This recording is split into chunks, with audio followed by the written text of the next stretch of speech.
Hey, what's going on, everybody? Got another movie review coming for you tonight, and tonight we're going to be reviewing the movie Hustlers. And while I'm at it, got this movie poster from the screener today, as you can see. Really, I actually like the art, and this poster is pretty cool as well. As you see, there's a large array of actresses in this movie as well, too. Constance Wu, Jennifer Lopez, Lizzo, Cardi B, Keke Palmer, and Julia Stiles. So a very, very diverse group of women here. And this movie, if you have not, again, if you haven't seen or heard about this movie follows a group of women who works at the strip club, and they see how the business of the strip club changed from over the years, from the wealthy Wall Street people spending all their money into it, to the Wall Street crash that happens, to it affecting their business, affecting them making money, and for them having to adapt and cope with the situation. So we see those women, they actually turn the table on those wealthy Wall Street people, and find ways to make money, find other ways to bring in the substantial amount of money that they were used to getting on the regular. But I'll break it down. But just so you know, this movie is also based on is based on true events, and it is inspired from an article posted in the New York Magazine called "The Hustlers at Scores." So there's a lot of with that. There's just a lot of it's a lot of substance to this movie. So first off, I gotta say, Cardi B being in this movie is absolutely hilarious to me, considering the things Cardi B has came out and said about her past, about her days of working in the strip club, her experience actually on what this movie is about, as far as drugging men to make them spend more money in the club.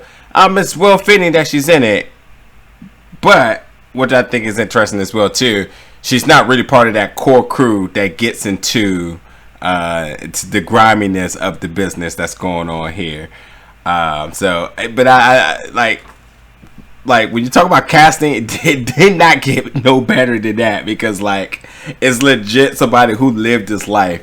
And it's, quite frankly, it felt like an origin story for Cardi B, because at the point of the story where her character was kind of fussing at the management of the club about her not bringing in the same money that she was used to bringing in, because of when the Wall Street crash happened in September of 2008, that she had to figure out ways to make more money. Thus, she kind of got out the business. She got out the strip club business, which we all know now. Cardi B is now making tons of money as an actor. As a rapper, actor too, obviously, and Amazon money commercials and all that other good stuff. So cool. But this movie is definitely set in 2007, and it is very true to 2007, with fashion trends and just everything that just pays homage to 2007. So they're very spot on with that. But this movie takes us behind the eye of Constance Wu character Destiny, who is she is her and her grandmother, and she is new. She's the newest person working at the club, and she's not bringing in the money like the other ones are. She's looking around, and she's barely making, even when she gets her payout at the end of the night, she's having to tip out so many other people that she's not bringing in enough money.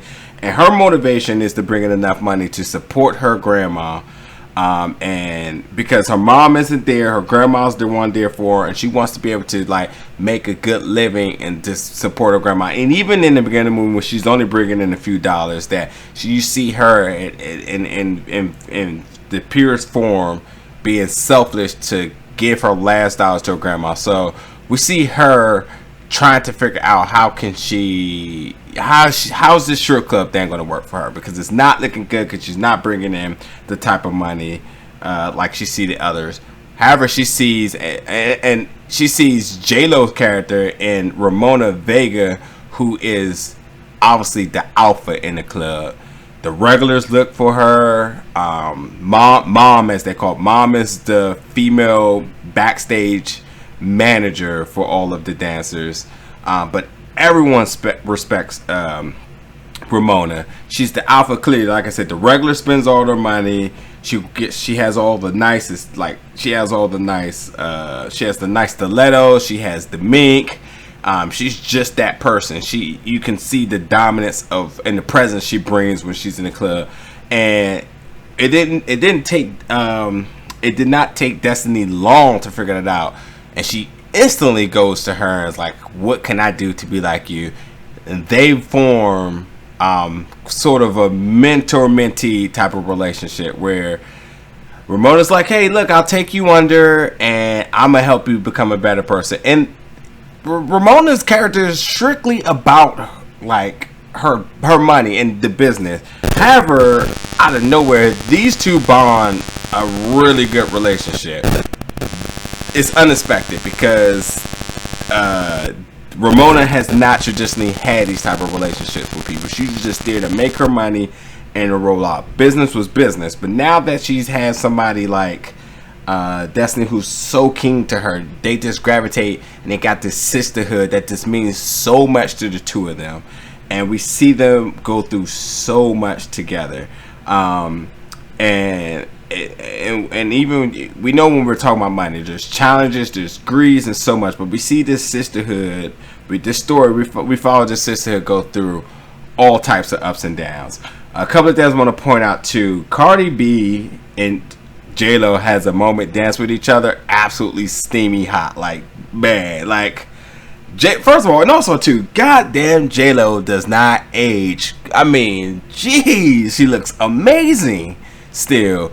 But seeing Cardi B and J-Lo dance with each other was like, mind blowing. Absolutely, it was hot, but like the two of them, like the chemistry with the two of them is just like, I feel like we need more of them in real life, like commercials and so forth, because those two personalities is meshed together so freaking good. Also, side note too, while I'm talking about this movie review, it is very ironic that Constance and Jennifer Lopez in real life, apparently there was beef in the filming of this movie. The director came out and said that everything was fine while it was filming, but apparently there's some type of tension between the two of them about egos and so forth. But you know, if you guys are keeping up the news, maybe you've seen that. But if not, like, I gotta say, the two of them in this movie was fluent. It was really, really good. You could not tell by any means. Like, that is very weird to have seen that come out, considering how good the chemistry between Constance and Jennifer Lopez's character in here. And like, again, like J-Lo, like the second act movie that came out some point, whatever, it was terrible. But J-Lo legit bounced back in this movie. And not even just J-Lo, but we got Jenny from the block in this movie. I mean, again, like, J-Lo doesn't age, and she just was straight hood in this movie, and was just like powerful in everything she did, because she was just the alpha in this movie. There was a cameo by Usher in this movie, which was so cool. Usher having one of the hottest songs back in 2007 with Love in the Club. They played it in the song. Also, the music selection in this movie was not all that, but Usher, Love in the Club was obviously one of the jams back in the day. They played that. Funny moment. It's so cliche, but it's funny. But one of the dancers went up to Usher, was like, "What's your name?" And he sure enough hits his ad-lib saying "Usher, baby." And it was funny. It was cheesy, but I laughed. I took on to that. Like, it's cool. But J-Lo, besides her, you know, just being about her money, she passes her knowledge to I'm gonna say J-Lo, Ramona, who's J-Lo, who's played by J-Lo, passes her knowledge to Destiny about the type of men that enter this club, and completely profiling these Wall Street workers as far as the different tiers of them, what you can expect, what you should be targeting, and so forth. And that was their way of making money. But like I said, in September 28th, 2008, the Wall Street crash just completely devastated the income for this area. So everything changes, which is leaving all the dancers getting new jobs, and just the type of money that's coming to the club is gone. These employees of Wall Street are gone. Everything absolutely changes, and this leaves Destiny in a position where she just has, I mean, like, it just, the income isn't there, and everyone's just trying to hang on as best as they can. Moving forward to 2011 again, like at this point now, like, she done had a child, she's done stopped working at the club, and like, you know, she's just really hit rock bottom. She hasn't talked to her friends in a while, and you know, she got this guy who's obviously the wrong guy because they were just going through so much tension. She's even calling back some of her like flings from the club days. So it's just you just see the dynamics of how Wall Street not only just affect the people on Wall Street and stock market and all that other stuff, but you actually see it all the way down to the club level of how this money is just gone, because these people were bringing in, I mean, these dancers were bringing in like top notch money. And like, they were living good. I had houses, penthouses, like penthouses and apartments, houses, top of the line Cadillacs and everything in the years. Like, they were living large. But you know, even when all this is happening, you know, you find Destiny. She goes back to Ramona, and then, you know, because that's the person that taught her everything, and it takes her all the way back to that point of saying, like, look, we need each other, we have to survive. And of course Ramona has a plan, because she always has a plan. This is the plan where they decide, like, well, if we're not going to be able to, if they're not coming in the club willingly, then we need to go reel these people in, as they call fishing for these men to get them back in the club. And even with that just was not good enough for them, where they decided another technique. And this technique came in the midst of drugging these guys, and they used MDMA and ketamine to make a powder mixture to drop into people's drugs, which would ultimately make them forget things but make them happy. And you see these fake me out drug dealers coming up with different techniques and different proportions to try to get the right amount. And I mean, they're just, it's crazy. And even seeing how they, you know, experimenting and using it with these guys, it's so cringy. It is cringy, because, like, you know, some of these people that they're drug on just passing out, and just it's just a lot. Like, for anybody, you have to be safe, period, when taking drinks from other people, because, you know, it's just you see the effects of what this can do to people, period. Not just for the movie, but just period. Taking drinks from other people, gotta be safe, because this was just a reminder for people to know that there's not so many honest people out there, and this could happen to anybody. I just got a note at this point in the movie. I broke down that, like, Keke Palmer character was just amazing. I love her for a long time, and just seeing how she is, and, you know, now that they get more money and everything is kind of to be like back on the up and up for them, like, Keke Palmer's character is more and more flourishing, as she was just one of the girls in the club, but now she's like one of the prime people in this group. Now that she has importance with it, making a good money, living her best life, you just seeing that character just flourish. But again, this movie does another little time jump as well too, and they decide they're making more money, so they cut the club out, the club aspect out of this business, out of this scheme that they're running. They cut the other girls that was working in this out, and they just make sure that it's just more tight knit and everything. But while all this is happening, like, Destiny and Ramona characters are clearly living two morally, ethically different life, where Ramona's is literally all about her money and the business, and Destiny is trying to live with a moral compass, you know, realizing that some of this stuff isn't right, and she's just, she's contemplating like, hey, this isn't right. I don't think we should do this and so forth. Ramon's like, forget it. Just do what you got to do and so forth.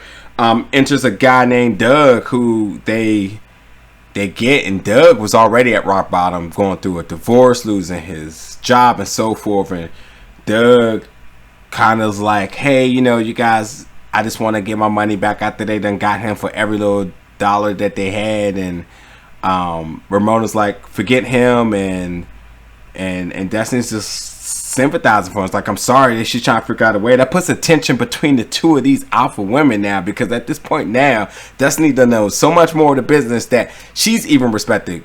At a scene that there was a scene of respect for the two of them that absolutely solidified the fact that they were both alpha women, and that they were eye to eye instead of the mentee, the mentor statue in there. So, it brought a lot of tension between the two of them because of it. And even, moving forward, when all of this finally catches up to them, investigations launched and everything, they're locked up. Their moral compass is completely this way with each other. Where Destiny thinks about her daughter, she takes the deal. Where Ramona's like, hey, we're going to figure this out. We're going to get lawyers.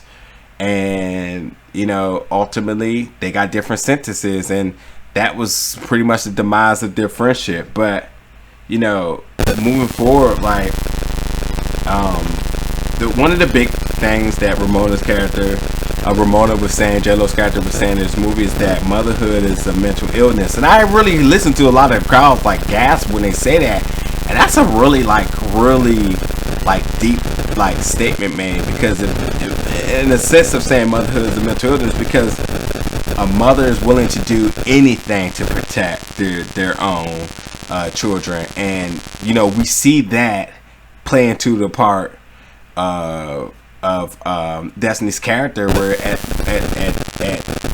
with her mom not being there, her grandma meaning everything for her, and and now that she has her own daughter, and she's just all about making sure her daughter's okay no matter what. And Ramona's character has a daughter, and she takes care of her as far as the tangible things, but like Ramona really only cares about that money coming in. Like, she has a sitter, and spends less and less time with her throughout this movie and so forth. I mean, even at a point where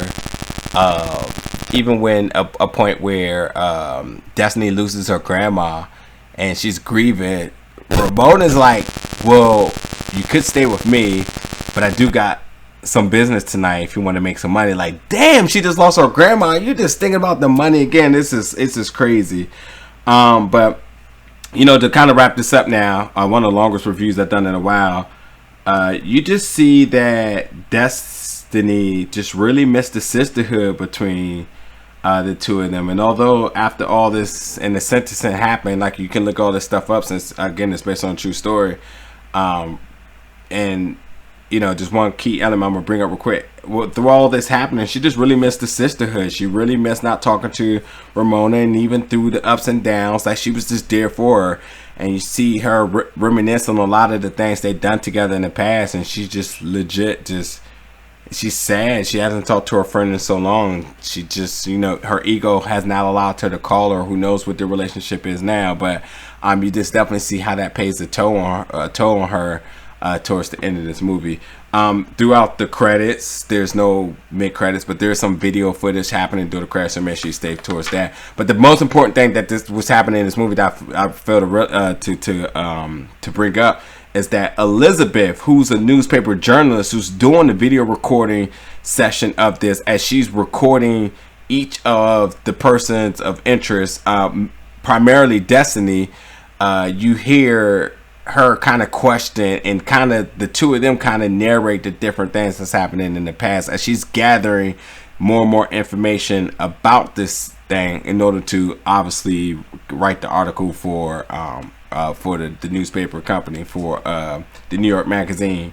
So you do get to see the eye, like, as her being an interviewer, you kind of like see in a sense of like how fans are looking at this, like, whoa, what's happening? You're seeing it throughout her character. So,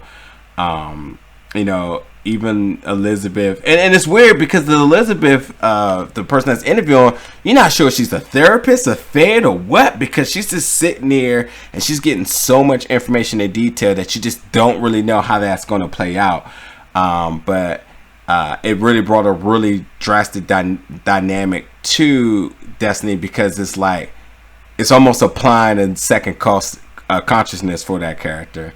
But overall, look, this movie, I think this movie was fun. I think there was some strong acting performances. I thought the music probably could have been better. I mean, we're talking about dancing in the club, and like I thought the movie was going to be like bangers, but it was okay. But overall, I think that a lot of people will like it. Cardi B is Cardi B, so if you love her, you definitely get a full dose of it, and it's very, very entertaining. She's not throughout the whole movie, but for the times you do get her, it's absolutely enjoyable. And other than that, this thing again, this movie about an hour and 50 minutes. I think it was a solid movie. Definitely a bounce back movie for J-Lo. I think she put on a hell of a performance, to say the least. I think like she was really, really, really good in this movie. But and Constance as well too. Absolutely standout jobs by the two leads in this movie. And hopefully they're not beefing in real life, because that would suck. Because like when this movie comes out on Friday, which is the 13th, I think it would just really be disjustice for them two to really be beefing in real life when there's so much success going on, and should be success for them for the release of this movie. But again, you make sure you guys check that out. Let me know what y'all think in the comments. Make sure you subscribe, hit the notification so you can get more updates from new movie reviews and so forth from coming out. So as always, appreciate you guys listening, and catch you guys next time.